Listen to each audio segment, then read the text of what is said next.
ছোট ছোট ধুলোর কণা বলে মনে হয়। যথাসময় ক্যামেরার সামনে ধরল ইউরোপা, গ্যানিমেড, ক্যালিস্টো এবং আইও। গ্যানিমেডকে দেখে নিশ্চিত বলা যায় যে সৌরমণ্ডলের সর্ববৃহৎ উপগ্রহ, যা পৃথিবীর চাঁদের 1.5 গুণ। এমনকি গ্যানিমেড বুধ গ্রহের থেকেও আকারে বড়। কিন্তু আরো বড় বিষয় জানা হয়েছিল বৃহস্পতির উপগ্রহ আইও এবং বিজ্ঞানীরা মনে করতেন একমাত্র পৃথিবীতেই আছে সক্রিয় আগ্নেয়গিরি। তারা মনে করতেন সৌরমণ্ডলের আর সব গ্রহ ও উপগ্রহের আগ্নেয়গিরি আবৃত। কিন্তু ভয়েজার স্পষ্ট দেখতে পেল আগ্নেয়গিরি থেকে বেরিয়ে আসা গলিত লাভা আইওর বরফ জমা পৃষ্ঠদেশকে রাঙিয়ে তুলছে। 500 কিলোমিটার ছাইয়ের সঙ্গে মিশে যাওয়া ঝকঝকে উজ্জ্বল লাল, কমলা, হলদে ও মেরুন রঙের লাভা এক দর্শনীয় দৃশ্য সৃষ্টি করে চলেছে। আইওর পৃষ্ঠদেশ নিজেই যেন এক ক্যালিডোস্কোপ, ক্রমান্বয়ে বদলে যায়। তুলনামূলকভাবে নবীন পৃষ্ঠদেশে ইতস্তত ছড়ানো অদ্ভুত নিচু জমি আর উঁচু পর্বত, যা পৃথিবীর যে কোনো পর্বতের উচ্চতাকে ছাড়িয়ে যাবে। মৃত জগতের কল্পনাকে মিথ্যে প্রমাণ করে শতাধিক জীবিত আগ্নেয়গিরি আইওকে ভূতাত্ত্বিকতায় সৌরজগতের এক সক্রিয় স্থান হিসেবে প্রতিষ্ঠিত করেছে। বৃহস্পতির আরেক উপগ্রহ ইউরোপা আমাদের কৌতূহলের কম দেয়নি। বিজ্ঞানীরা ইতিমধ্যে জানতেন ইউরোপার পৃষ্ঠদেশ বরফের চাদরে ঢাকা। 2টি ভয়েজার মহাকাশ যানে জেনেছিলেন কয়েক কিলোমিটার বরফের ঢাকনার নিচে লুকিয়ে আছে তরল জল সম্বলিত মহাসাগর। আসলে পৃথিবীতে যে পরিমাণ জল রয়েছে, ইউরোপায় রয়েছে তার তুলনায় অনেক বেশি। সেটা পৃথিবীর মোট জলের তুলনায় 2 থেকে 3 গুণ।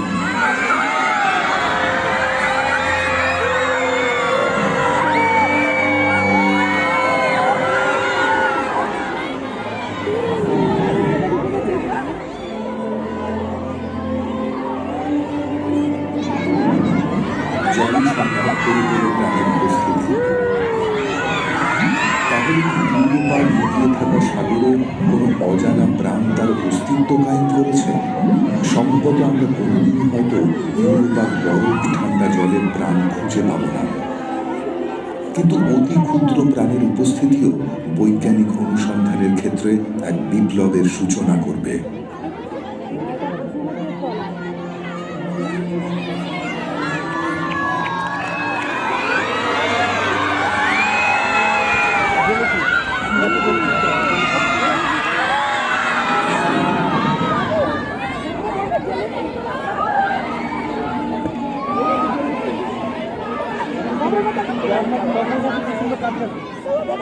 ভয়েজারের ভ্রমণসূচিতে বৃহস্পতি ছিল প্রথম গ্রহ।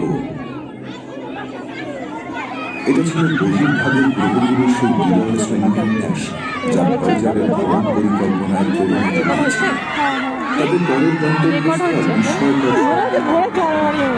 যে উঠতে থেকে জ্যোতির্বিজ্ঞানীদের অনুপ্রাণিত করেছে শতাধিক বছর ধরে। এই দূরত্ব অতিক্রম করতে সময় লেগেছিল 1 বছর 8 মাস। 1980 সালের নভেম্বর মাসে ভয়েজার 1 সুন্দর বলয়ের সাজে সজ্জিত শনি গ্রহের কাছে পৌঁছয়। এই পরিদর্শনের প্রতিটি দিন নিয়ে এসেছে নতুন কিছু খোঁজ। আপাত দৃষ্টিতে দেখা শনির বিশাল বলয়টি আসলে কাছ থেকে দেখলে অসংখ্য ছোট ছোট বলয়ের সমাহার।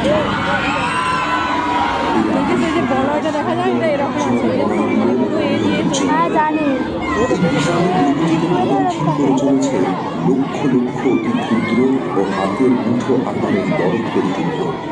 কিছু বরফের চাই এক একটি বাড়ি দেখায়। শনির সর্ববৃহৎ উপগ্রহ টাইটানে ভয়েজার 1 আবিষ্কার করল মনোরম ঝিল। পৃথিবীকে বাদ দিয়ে একমাত্র টাইটানের পৃষ্ঠদেশেই তরল পদার্থের ঝিল খুঁজে পাওয়া গেছে। কিন্তু এখানে আছে একটা থানা। টাইটানিক ছিল কোনো জল নেই, আছে তরল মিথেন। আমাদের জানা উপগ্রহগুলোর মধ্যে একমাত্র টাইটানিক আছে ঘন বায়ুমণ্ডল। এই বায়ুমণ্ডল এতটাই ঘন যে টাইটানের যে কোনো দুপুর আমাদের কাছে পৃথিবীতে গধূলির আলোর মতো দেখায়। ভয়েজার 1-এর সৌরমণ্ডলের ভিতরের ভ্রমণ তালিকায় টাইটানের নাম ছিল সর্বশেষে। এই অনবদ্য উপগ্রহটির ভ্রমণকালে ভয়েজার 1-এর গতিপথ গ্রহতল থেকে ছিটকে যায় সম্পূর্ণরূপে। শনির বিপুল মাধ্যাকর্ষণের প্রভাবে ভয়েজার 1 আন্তঃনক্ষত্রিক মহাশূন্যে গা ভাসায়।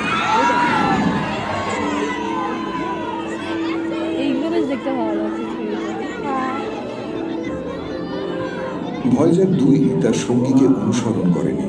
তার ভ্রমণ তালিকায় সৌরমণ্ডলের আরো অনেক জায়গা ছিল ভ্রমণ করার।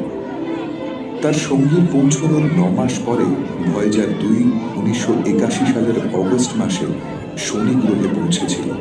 ভয়েজার 2 আবিষ্কার করেছিল যে এনসেলেডাস উপগ্রহ তুলনামূলকভাবে তরুণ, কয়েক কোটি বছর তার বয়স। সেই অর্থে সৌরমণ্ডলের মানদণ্ডে এই উপগ্রহ নিতান্তই শিশু। এর যৌবন তার বুকে এঁকে দিয়েছে বিচিত্র ও চিত্তাকর্ষক নিসর্গ ছবি, যেখানে ভূপৃষ্ঠ ক্ষত বিক্ষত হয়ে আছে গহ্বরে। কোথাও মসৃণ সমতল ভূমি দিয়ে মিশে পাঁজরের মতো এবং কুঁচকে যাওয়া ভূমিতে। এখানে রয়েছে শৈলস্তর, পর্বতমালা এবং দীর্ঘ ফাটল। এনসেলেডাস প্রধানত বরফের আবরণে ঢাকা একটি বিশাল গোলক, যার মাঝখানে রয়েছে একটি বিশাল পাথর। এর সাদা বরফে ঢাকা পৃষ্ঠদেশ থেকে সৌরমণ্ডলের যে কোনো বস্তুর তুলনায় সবচেয়ে বেশি সূর্যের আলো প্রতিফলিত হয়। শনির অন্য উপগ্রহ টেথিসের যে ছবি ভয়েজার পাঠিয়েছে তাতে দেখা গেছে 450 কিলোমিটার দীর্ঘ এবং 16 কিলোমিটার গভীর গহ্বর। কিংবদন্তি গ্রিকদের ইথাকারের রাজা অডিসিয়াসের নামানুসারে এই গহ্বর অডিসিয়াস নামে খ্যাত।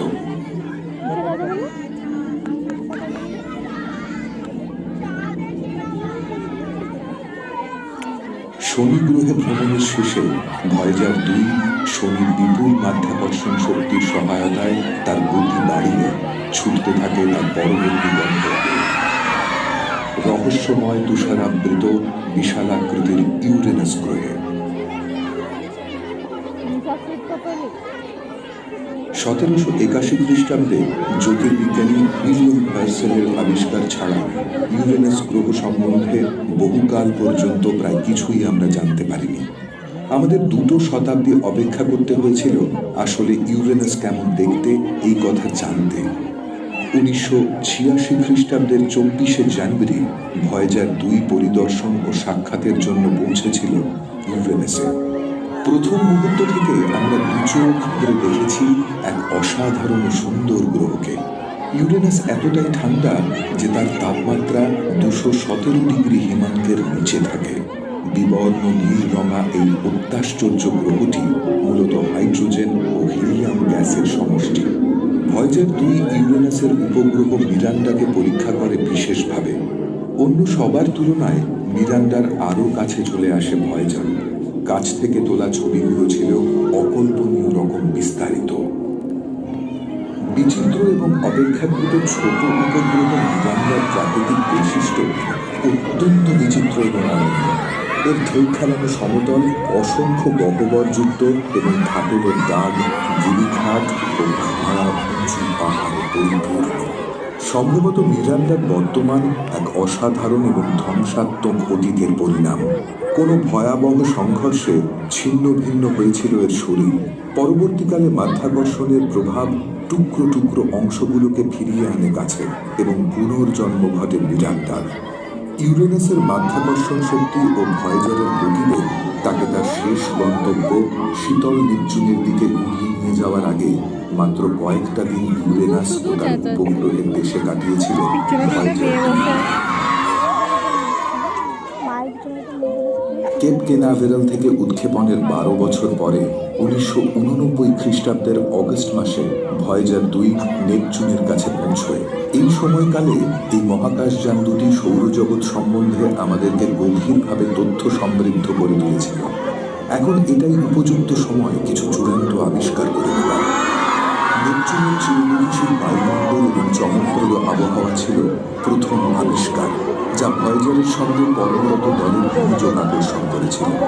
তারা আশা করেননি গভীর মহাকাশের চরম ঠান্ডায় নেপচুনের আবহাওয়াকে উত্তাল রাখার কোনো জ্বালানি থাকতে পারে।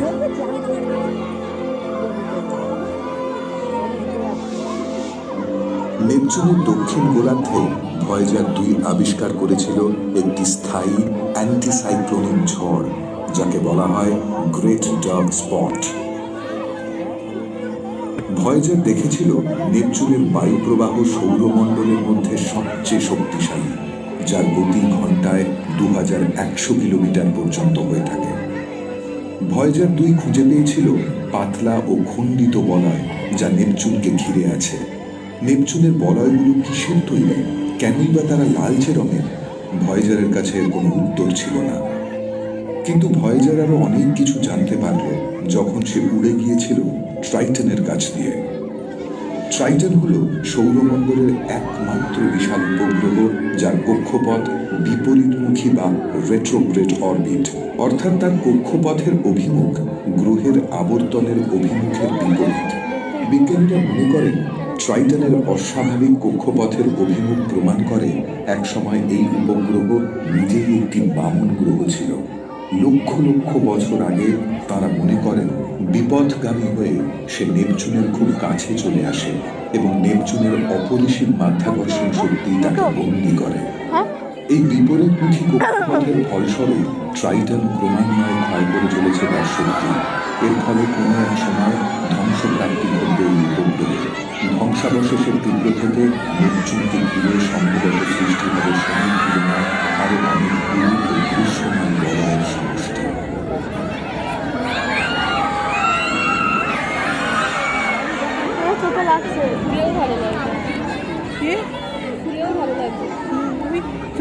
ভয়েজার একথাও জানিয়েছে যে নেপচুন সৌরমণ্ডলের শীতলতম বস্তুগুলোর মধ্যে একটি। পৃষ্ঠদেশের তাপমাত্রা 235 ডিগ্রি সেলসিয়াস। তাই বৈজ্ঞানিকরা আশ্চর্য হয়ে ট্রাইটনের দক্ষিণ মেরুর কাছে দেখেছেন ক্রায়োভলক্যানিক সক্রিয়তা, যার প্রভাবে সারি সারি নাইট্রোজেন ও ধুলোর উষ্ণ প্রস্রবণ বরফ ঢাকা পৃষ্ঠদেশের ফাটল থেকে বেরিয়ে আসছে। এই প্রস্রবণগুলো এতটাই শক্তিশালী যে তারা পৃষ্ঠদেশ থেকে 8 কিলোমিটার পর্যন্ত উচ্চতা সম্পন্ন হয়। ভয়েজার 2 এর সৌরমণ্ডল ভ্রমণের শেষ গন্তব্য ছিল নেপচুন ও তার উপগ্রহ।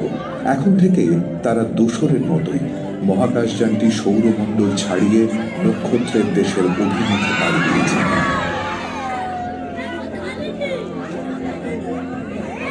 ভয়েজার মানুষের সৃষ্টি প্রথম বস্তু যে সৌরমণ্ডলের সীমানা পেরিয়ে এগিয়ে চলেছে মহাকাশের গভীরে। সেই দিনটি ছিল 2012 খ্রিস্টাব্দের অগস্ট মাস। ভয়েজার 2 অবশ্য খুব পিছিয়ে পড়েনি। এখন দুটি মহাকাশযানই আমাদের সূর্য থেকে ক্রমাগত নিজেদের গতিপথে দূরে চলে যাচ্ছে। তাদের ভ্রমণের উদ্দেশ্য সম্পূর্ণ হয়েছে। মহাকাশযানের যন্ত্রপাতি ক্রমশ বিকল হয়ে আসছে। অবশেষে 2025 থেকে 2030 খ্রিস্টাব্দের মধ্যে তাদের যাত্রা শুরুর 50 বছর পরে দুটি ভয়েজার মহাকাশযানের সঙ্গে নাসার সব যোগাযোগ চিরবিচ্ছিন্ন হয়ে যাবে। কিন্তু তারপরে কি হবে? যখন দুটি মহাকাশযানই আর কোনো তথ্য পৃথিবীকে পাঠাতে পারবে না, তখন ওই দুঃসাহসী ভয়েজার দুটি সূর্যের কাছ থেকে ক্রমাগত দূরে থেকে আরো দূরে সরে যেতে থাকবে। লক্ষ অথবা কোটি বছর পার হয়ে যাবে। মানব সভ্যতা হয়তো মুক্ত হয়ে যাবে অনেক আগে। এমনকি আমাদের সূর্য অবশেষে একটি লাল দানবে পরিণত হবে। কিন্তু তখনও আমাদের সৌরমণ্ডলের দূরতম কোনো সীমানায় মানুষের সৃষ্টি দুটি মহাকাশযান বুকে করে বহন করে চলবে ছোট্ট স্মারক চিহ্ন, যেখানে লেখা আছে আমরা কে এবং আমরা কে ছিলাম। এমন দিন হয়তো আসবে যেদিন ভয়েজার ভ্রাতৃদ্বয় সাক্ষ্য দেবে একদা মানুষের অস্তিত্বে। ভয়েজার 1 এবং 2 প্রত্যেকটি বহন করছে এক ঐতিহাসিক নথি। একটি সোনার গিনতি করা তামার রেকর্ড ও একটি স্টাইলাস রয়েছে এখানে, যে স্টাইলাস রেকর্ডের খাঁজের ভিতরে লুকিয়ে রাখা শব্দ সংকেত উদ্ধার করে শোনাতে সক্ষম। প্রচ্ছদপটের ওপর দেওয়া নির্দেশ ব্যাখ্যা করছে কিভাবে রেকর্ড প্লেয়ার বানাতে হবে। যে এটা বানাতে পারবে সে শুনতে পাবে 55টি ভাষায় অভিবাদন এবং আরও শুনবে মোজার্ট, চাক বেরি, বাক, লুই আর্মস্ট্রং, একটি জর্জিয়ান কয়ারের বাজনা, নিউ গিনির ধর্মীয় আচার বিষয়ক গান, প্রাকৃতিক শব্দ এবং পৃথিবীর পাখির গান। মহাকাশ থেকে নেওয়া পৃথিবীর ছবি ধরা আছে এই রেকর্ডে, আছে পার্থিব ল্যান্ডস্কেপ এবং বসবাসকারী মানুষজনের ছবি। বিজ্ঞানীরা হিসেব করে দেখেছেন যে ভয়েজার 2 প্রায় 18,000 বছর সময় নেবে পৃথিবী থেকে 1 আলোকবর্ষ দূরত্ব অতিক্রম করতে। এর ফলে সে এসে পৌঁছবে নিকটস্থ প্রক্সিমা সেন্টোরাই নক্ষত্রের কাছাকাছি। সম্প্রতি বিজ্ঞানীরা সন্ধান পেয়েছেন এই নক্ষত্রের নিকটবর্তী একটি গ্রহে, যেখানে হয়তো আছে প্রাণ টিকে থাকার মতো পরিবেশ। হয়তো সেই সময়ের মানুষ খুঁজে পাবে দ্রুততর কোনো চলার পথ, যে পথের খোঁজ ভয়েজারের গমন পথের দিশারীরা এখনো জানেন না। এবং সম্ভবত আজ না হোক কাল ভয়েজার ভ্রাতৃদ্বয় খবর নিয়ে আসবে সেই সব বুদ্ধিমান প্রাণের, যাদের নক্ষত্রে পৌঁছনোর বাসনার আয়নায় আমাদের এই প্রতিবিম্ব দেখতে পাবো একদিন।